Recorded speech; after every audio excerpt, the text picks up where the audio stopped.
September বাদে আসর বাইতুল জান্নাত জামে মসজিদ প্রাঙ্গণে মাহফিল অনুষ্ঠিত হয়।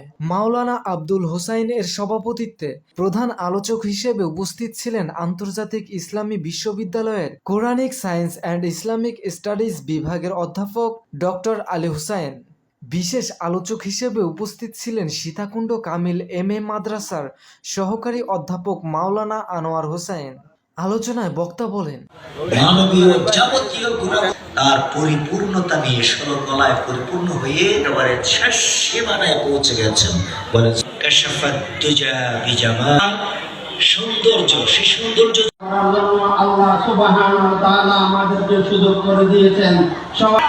উচ্চস্বর হবে, বিকৃত হবে বিশ্ব জুড়ে, নিন্দা কুড়াবে জাগলে তুমি সচ্চা মুসলমান, ঈমান তোমার ধন, নবীর প্রেমে জাগ্রত তুমি নির্ভীক পালোয়ান।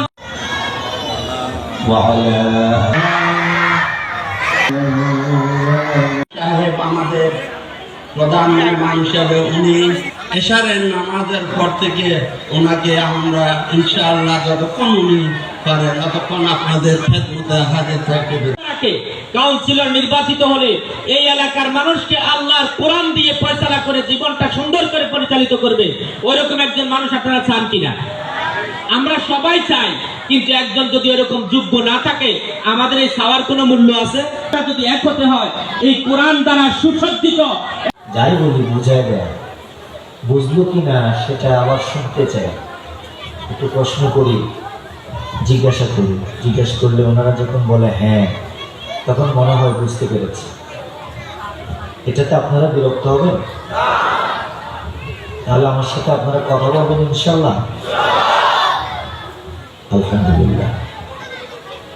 নবীজির নাম শুনলে দরুদ শরীফ পড়তে হবে, এটি ওয়াজিব। আমিন বলেছেন, এর কোনো কারণ আমরা জানি না, কোনো কিছু ছাড়াই তিনবার আমিন বলেছেন, এর কারণ কি দয়া করে আমাদেরকে জানাবেন।